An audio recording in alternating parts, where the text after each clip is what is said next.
Hello everyone. For today's lecture, we will take a few minutes to address how to move from the outline to creating an actual draft of your essay, specifically the descriptive essay. First, let's review the writing process. One generates ideas that lead to the formulation of a thesis statement or main idea. An outline should be used, for it serves as the guide for the writing of the draft of your paper. Keep in mind that you have 2 to 3 versions of your paper, and that is great because it demonstrates that you are carefully considering what should be stated and in what manner. Once the draft has been written, you should step away from it for a few minutes.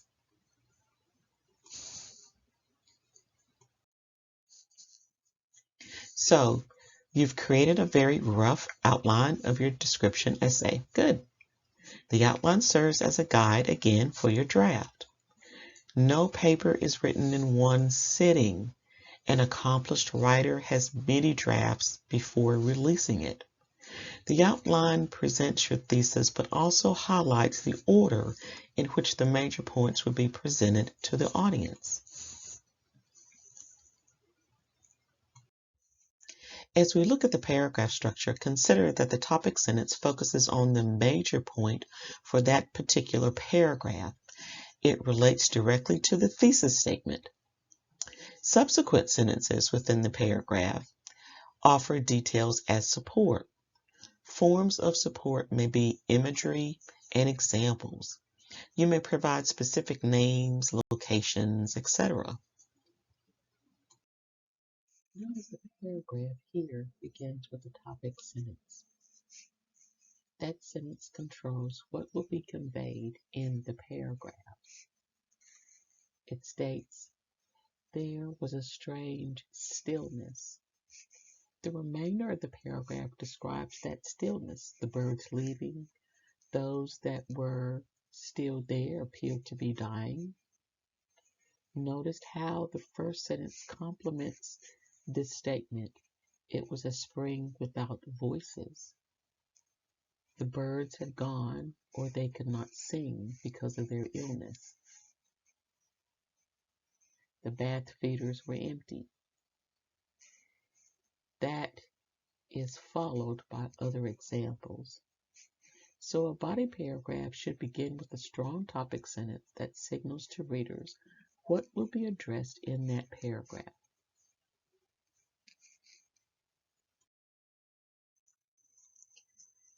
For a descriptive essay, the reader should experience the scene, so details help to create a mental picture. So examine this photograph and consider what you see, as well as how you would describe that scene to someone. You can write it down. Did you describe the scene by mentioning the man in the kayak and then move to the water, hitting him in the face? Or did you begin by describing the water to the left of the screen and then move to the man fighting the rapids in the center of the scene? If so, that is using spatial order. You describe something from left to right and top to bottom, for example. If you elected to describe the position of the paddle within the water in the face of the person before moving to the manner in which the kayak is in or out of the water, you may have elected to use the emphatic order because it is important to know how to handle oneself in a tricky part of the rapids. So the reasons that he is positioned is important. That's why you described it that way. So you can describe a scene using chronological order as you go through a series of time. You can describe it according to spatial,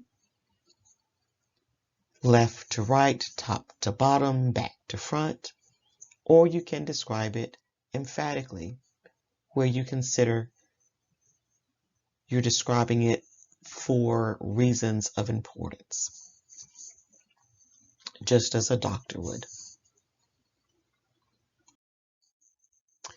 So you completed the warm-up exercise, great, which we just completed, in which you had to describe a scene. Consider all of the five senses that most people equate with description: sight, touch, sound, taste, and smell. We rely heavily on sight, but in the warm-up you may have used sounds or feelings. Your description does not need to use all of the senses, but it should use some to keep your audience engaged with your topic by allowing them to picture what you are explaining. So let's examine the use of description in this paragraph. You have hollowed out trunk, not an old tree, but an ancient one that was a yellow cedar. The trunk felt like a cocoon. And notice how not sight is being used, but touch. The next sentence explains how that cocoon feeling and the look was created by the mother bear. We know how old the tree is, 2,000 years old, and that the sapwood protected the mother bear and the cubs from what type of snow? Bone chilling and blowing snow. This paragraph describes the scene using adjectives such as blowing snow, and it also uses a simile in the phrase. The hollowed out trunk of the ancient yellow cedar felt like a cocoon with its soft floor of bark strips. It compares the trunk to a cocoon. This simile is a form of figurative language.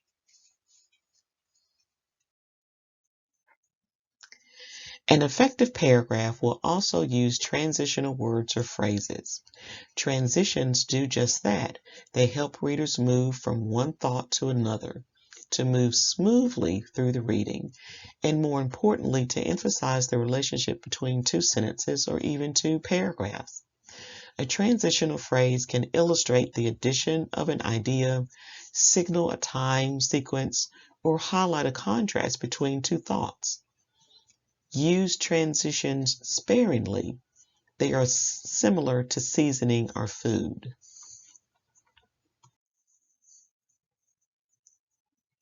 So notice the topic sentence of this sample paragraph. It reads, Borderland locals are so jaded by the sight of nightly people hunting that it doesn't even register in their minds. But take this stranger to the border and she will see the spectacle. Let's examine it. While I do not recommend it, the word but can serve as a transition. It signals the stark contrast between the first and the second sentence.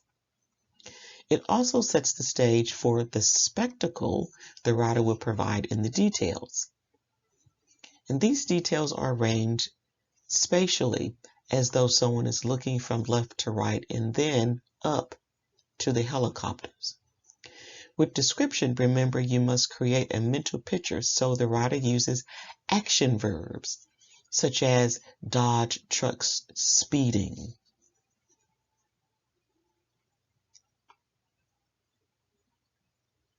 Then the writer has used adjectives such as the endless chatter of the helicopter.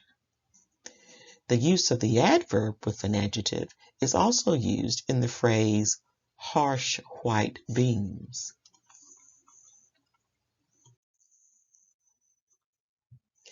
So sentences within your paragraph should be unified, meaning that all sentences relate directly to the topic sentence of that paragraph. Having sentences that do not relate to the major points is distracting for the reader. He or she will become lost in your reading or confused with your message. So always read your draft to ensure that it contains clear and unified statements, examples, or descriptions. Lastly, let's address how your draft should be formatted. We will practice creating a document using the MLA format, or the Modern Language Association format. Notice there is a heading and a page number in the right side of the screen, and this is part of the header. On the left is the information that lists the student's name, course prefix, and section number, name of the faculty, and the due date of the assignment. Try out a creative title and center it on the page. For my assignment, just type the thesis statement underneath the title. The next section will be your body paragraphs. As this is an introductory freshman composition course, you should have between 3 to 4 body paragraphs, depending on your subject.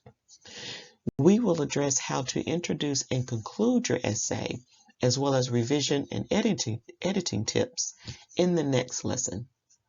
I look forward to reading your work.